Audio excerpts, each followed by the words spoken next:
with the initial screening just to make sure he has good production support knowledge and also support, so he can go ahead.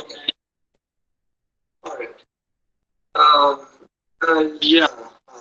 Maybe you just want to give me like a brief introduction about yourself. Just what you've been doing, what your experience is, what the strengths are, what your skills are. We can go from there. Sure.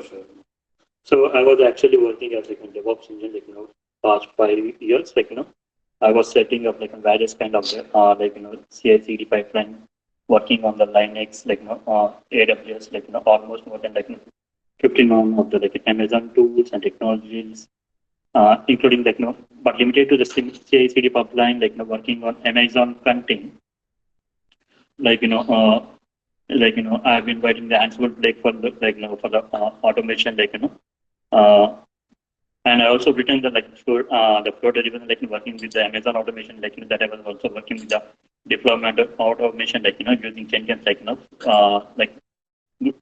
group pipeline, trying to handle the end-to-end, integration, working with automation across the code trigger and make sure that the production environment, I also been experienced with the cloud formation template. So I was working service-based, discussed there, with the Kubernetes, and monitoring system within the Nexus and JFrog Auto Factory. And apart working on the customization of the community services, working with the rollout of the Nexus, JFrog Auto Factory, and previously working with the I was working with the project with it. Dream Data Solution Dallas, currently I was working with them in Texas, it's a remote. I've been I also got good experience on provisioning and automated provisioning, with the continuous integration delivery, and they can make the configuration is infrastructure is perfect with it. Yeah, it's a network level.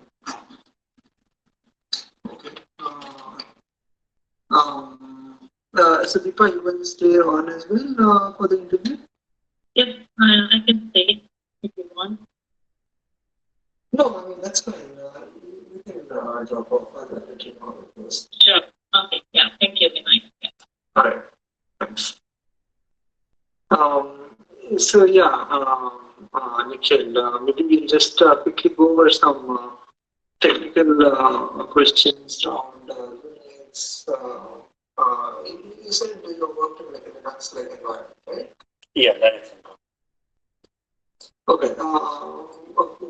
What is the command that you would use to say change permissions on files? It's chmod. Okay. Let's say regular permissions. Okay. Let's say I say chmod 75525. What does that mean exactly? Sorry. Chmod 755 followed by the file name. What does that 755 mean? Do you know? It's 4 plus 2 plus 1, what you can say, user have all the all the permissions, read, write, accessible, anything you can done. Whereas number 5, you will gonna have only the read and execute, and the group gonna be only the read and execute, and others will be read and execute again. 755. Let's say I want to run a script and redirect standard output and let's say standard error as well to a file in Linux. Did you know how to do that? sh-x script.sh will give 2 output pipelines and store in a folder, output folder, Okay. And with a okay. How do I find patterns in files, or just look for words matching certain basically everything in the file. We're going to concatenate the file and with the using the pipeline using grep, matching the keyword. Okay. And the file. And okay. And if I want to delete, say, files older than X number of days, do you know of an easy way to do that? Find dot hyphen name that of the file name. Hyphen m time, like we give like a timestamp like -10 days, and some extra arguments like remove hyphen rf. We're gonna give like curly brackets and close it. Okay. And do you know what the path variable represents? The dollar path, what it is? The echo like I mean, if it is like $1, like first argument. No. Dollar PATH. What is the significance of this variable? Path. It's an environment variable, like path is the environment variable. For the it's like Java path, the home, home path we try to use such kind of way we to search for the commands. We can redirect it to the configuration of the file of the path. Okay. Do you have any experience with Java applications? I mean, well, I'm like I mean, I have DevOps engineer, not a Java developer, No, not developer level, but just maintaining applications in the environment, Java applications. Actually, I've been working like development like a Java application, customizing the POM like the X file in the Maven, and also working on the build like in Grabs file, working with the Java deployments all the way to production system, like setting up on the Maven tester cases, and using like Maven test, we deploy the various kind of backend sites, backend sites. And I can basically if anything goes wrong, we try to analyze the logs of the Java error code, we try to troubleshoot for the application wise.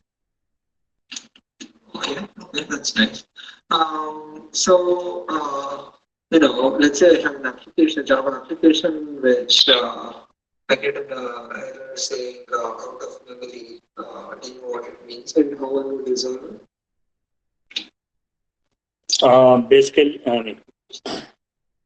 if it is getting getting a memory error in the Java application, I would be say it will be there is some some stack press. So in this case, usually we decide as soon as where there is not enough memory, we assign more memory or we allocate space, and we can adjust the VM, swapping the VM. We're able to allow the operating system now the kernel and use the web memory at the top of it. Okay, and how do I adjust the memory? Do you know the parameters for it? Basically, we can adjust by doing the vertical scaling of increasing the size of the RAM. And apart from that, we can also increase the heat memory by adding the argument for that config. So we can pass the heap size of the initial Java heap size, and maximum size we can also do this which we can define in the Java file on the command line. And we can also define the options. Okay, and now I want to do some monitoring on my Java application, right? Like some instrumentation. What options do I have to do that?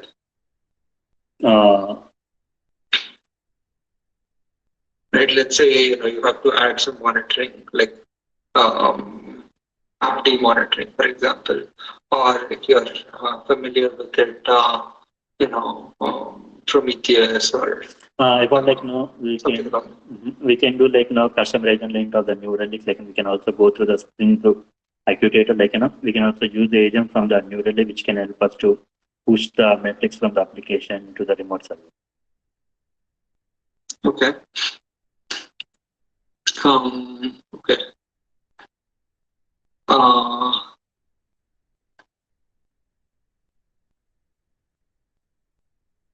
All right. Are you familiar with regular expressions? Have you used them at all? Like, let's say I want to find something in the beginning of a line or at the end of a line. Yeah. Do you know what the regular expression for that is? Yeah, we try to use the some of the services integration say that which is back end or also that's not uh, doing the illustration on the service of the environment. And yeah. Well, no, I mean like regular expressions. Right, have you ever used regular expressions in any of your experience?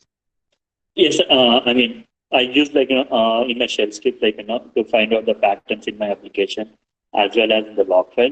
We also making sure that find out the specific pattern of that data points using from the origin log application data. Okay, do you know what the regular expression for the beginning of a line or at the end of a line is? Find something at the beginning or the end. I think for the regular expression of the beginning of a line is it's it's $9.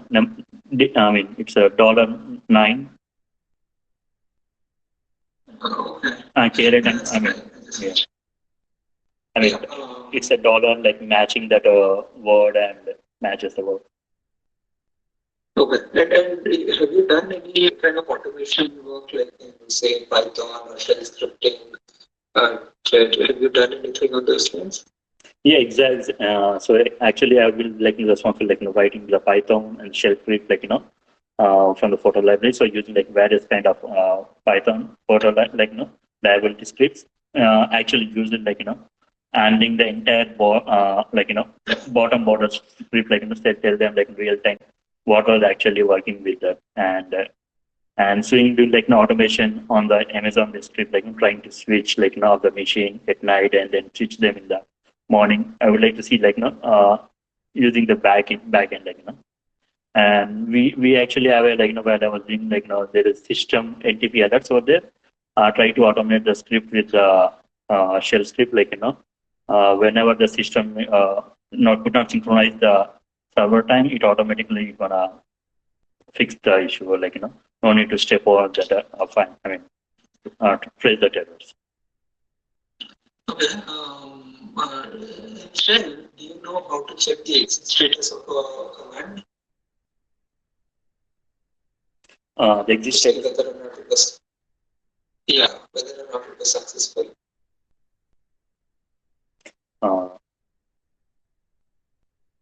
There's dollar question mark. Okay.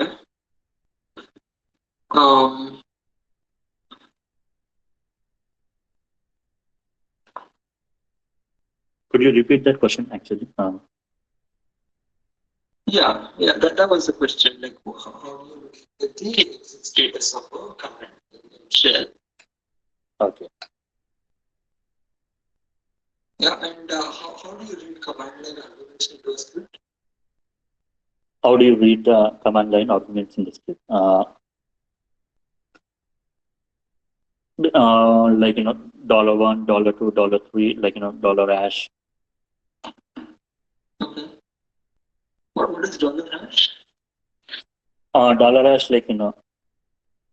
I think it's actually used as a specific function inside the Linux. So what happened is the total it used to store the total number of arguments.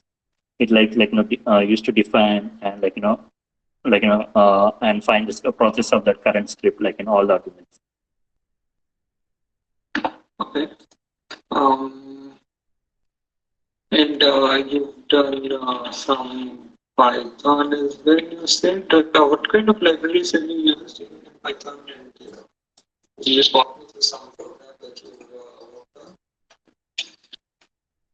So I've been used Python script Python URL library as well as the JSON library.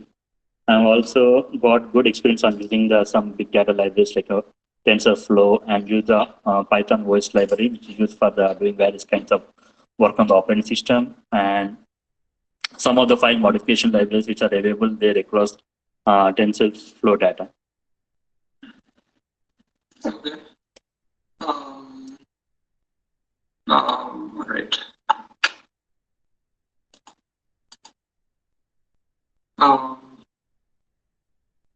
We can share it. That's fine. Do you have you worked on Splunk at all? Do you have experience with Splunk?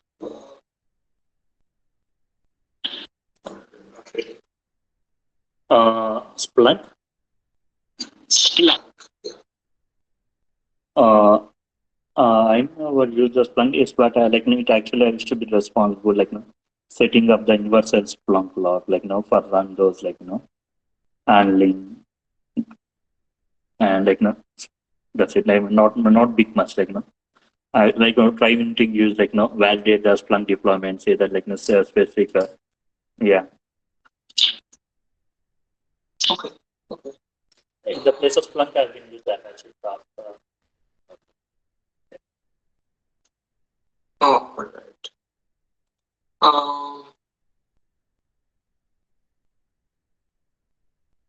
Okay, what kind of data types are there mainly in Python, like data structures or the main ones that we use? Basically in Python, I would like to say like we got the data types built in. So you got like numeric data types like int, float, complex, and you can also have the string data type like str, and then sequence data type like list, table, and as well as the range, and you will also have the mapping data with the boolean type.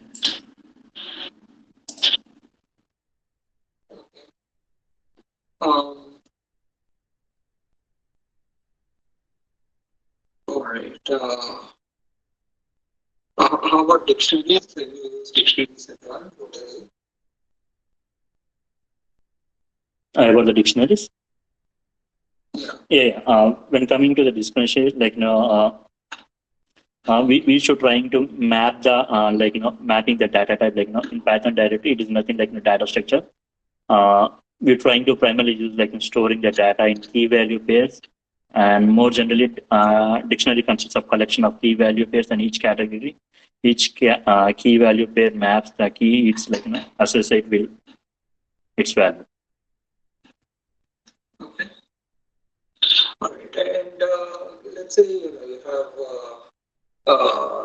a simple thing that you want to achieve that you can do just script or you can go with like a Python script. Which one would you choose ideally? And why would you choose that approach?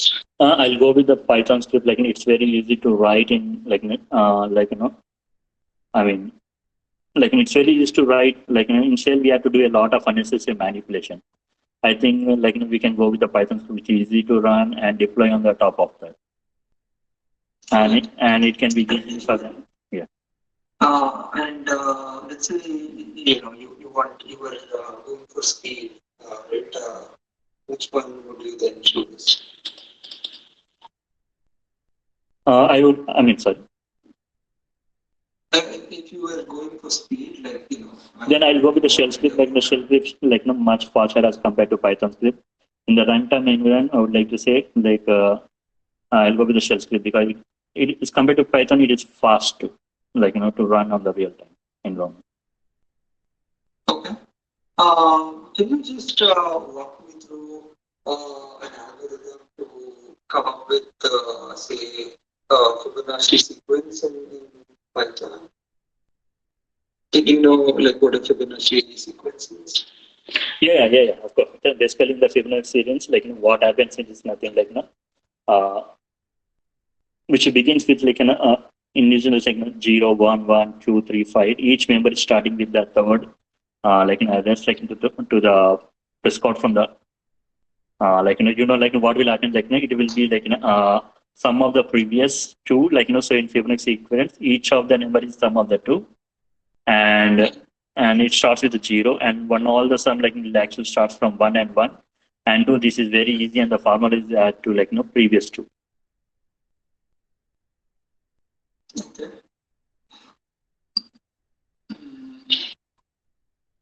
Are you familiar with databases, writing database queries and just related to database? Yes, actually working into the database, like including SQL database also. Working on the database like an environment, trying to validate the entire database like in service input, getting the database API, and also like calling back some like for the backup database points, like we handling like database backups as well as like various stakeholders to handle it on top of that, which is really easy for us, like I mean simple case like. Okay, what kind of databases have you worked with? I've been working on the MySQL and MongoDB and MariaDB. Also get like Elasticsearch data like like from the NoSQL side. Okay. But let's say you have a table with many duplicate rows, right? How would you get rid of the duplicates or just retain distinct records? Basically, if you want to do like delete the duplicates in a table, like we can use the unique key constant inside that, like so that the unique key constant is used like to get rid of the duplicate rows, like so you can also delete the duplicate function that is taken, and regardless, like if it returns a unique row ID for each like you need to use the AND gate function, like minimum maximum, to perform the calculation of the data. I would like to say like. Okay. Um, mm, let's say I have a table which contains a list of employees and the departments that they belong to, right? Like an employee ID and a department ID. Now, if I want to know how many employees are there in each department, what kind of query would I run? Basically, like I mean, we will do like we build a query within the like select count, like in this case with the table department. So by selecting the implied one, like from the employee defaults, so it will be like select emp underscore department the count, open the braces, like start from emp details, and group like group by like we're gonna group by like employee ID department. Group by what is the group by key? Like emp department. So it's a group by both employee and department, or Yeah. just okay? Yeah, it will show the employee in the department. No, what I want is department, and then how many employees are there in the department?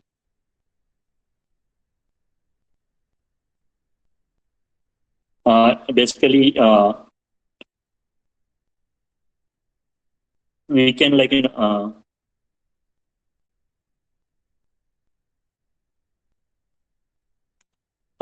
try to select like count star like as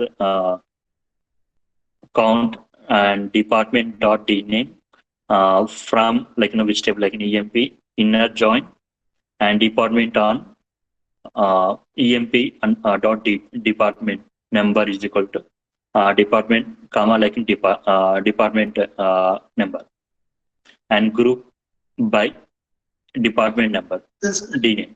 There's only one table with two columns. One table employee ID and department. Employee ID and department ID. I want to say, department ID 1 has 5 employees, department ID 2 has 10 employees, department ID 3 has 7 employees, something like that. We can just use the count with a unique constraint. Okay. So just say count and unique from the table. That's it. Yeah. Okay. All right.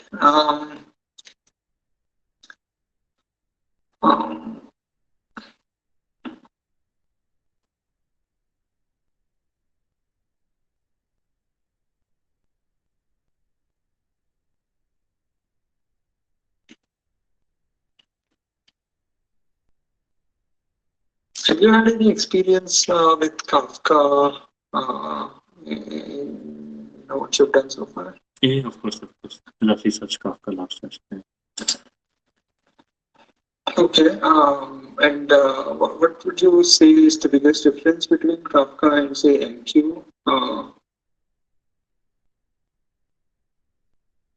So, RabbitMQ, in the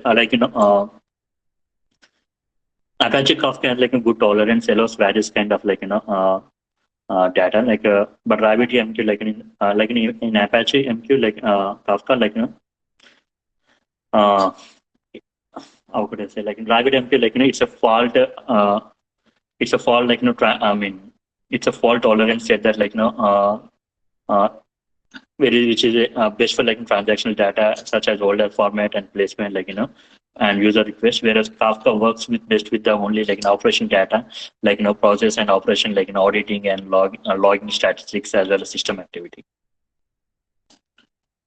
Okay. All right.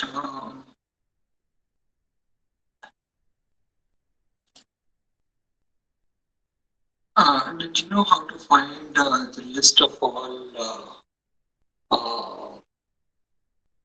files opened by a process in Linux? LSOF command. Okay. And now I want to figure out, which process is being occupied by, which process is occupying a certain port, right? Like I try to say build up an application and it says something is already running at that port, right? How can I figure out what process is running there? Next tab, check this. Okay. All right. Now, let's say you have an application that you're supporting in the production environment, which has like hundreds of users. It's like a web application, which has several backend servers. One sort of entry point, several backend servers, which is also having like a persistent database store, right? In the back of it, it has some authentication and all that. Now, when I 50%. when if you come near to the mic, it's so clumsy. Is it audible now? Yeah. Yeah. Yeah. So you have your web application, right, with hundreds of users, and about 50% of your users are complaining that they're not able to access anything, right? How would you go about troubleshooting something like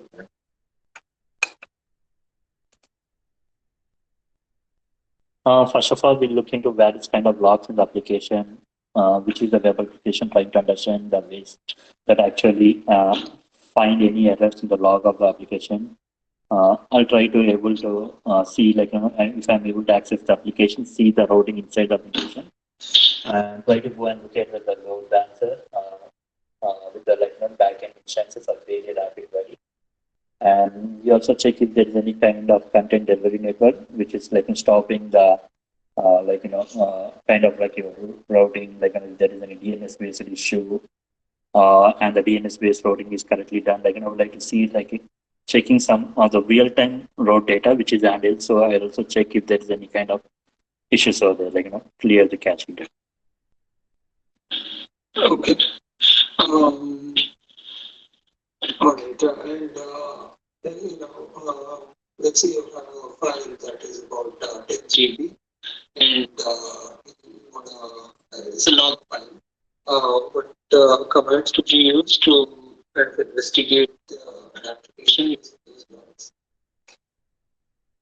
I mean, I'll use the direct command, which is primarily used to check the errors. They'll be giving a good idea. How many rows of the data file, which will able to find out the capital and small. Try to use great hyphen and smaller capital letters hyphen I, and pass some alias like error or warning. It will show me the warnings and errors list of scrolling. Use the latest tail command with the maybe with the pipeline you can use latest back. Okay. And you have experience with say Grafana, Prometheus, or Loki, or Driver?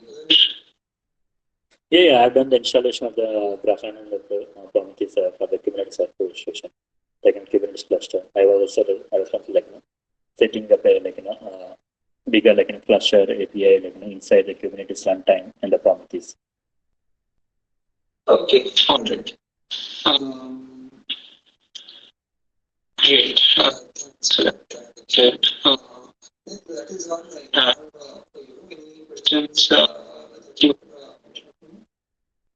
Just wondering, what are the inside, what is the day-to-day expectation from the from the team? Yeah, I think the team is we've got some team members in Bangalore as well. We have team members in New York, some team members in Montreal, some of them in Halifax. So I think everybody put together, it's close to 40, I think. I'm wrong, but yeah. I mean, we coordinate everywhere, Azure, American, Lima, attack everywhere. Bangalore, some in just a couple in Philippines, but mostly it is Bangalore, New York, and Montreal. Okay. So yeah, that's the team, and then day to day, we do SRE, we work on SRE initiatives for some of the application output that we could do for trade initiatives, and also day to day it might involve application monitoring, answering user queries, building monitoring, building tooling to be able to support the application within very tight deadlines. Okay. Are we using the cloud or the data center? So there are some areas in our applications that have started using cloud. Mostly everything is on-prem, but we're slowly moving towards the cloud. So cloud expertise is very much solid.